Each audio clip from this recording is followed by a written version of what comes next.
রামাবতী ভাষাতেই তো কথা বলছি, তুই রামাবতী দেখিস?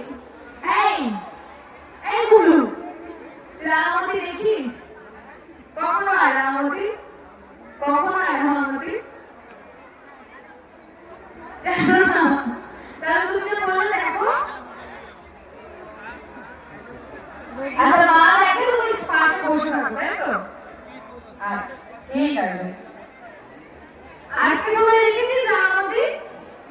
আজকে আমি একবার সময় পাই নাই। আজকে তাড়াতাড়ি তাড়াতাড়ি শুটিং শেষ করে কখন বেরোবো, কখন এখানে তোমরা আসবো, তাড়াতাড়ি করতে গিয়ে চলে এসেছি। আর একটা মজার ব্যাপার হচ্ছে, আমার বাড়ি কিন্তু এখান থেকে বেশি দূরে না, জানিস কোথায় বলতো?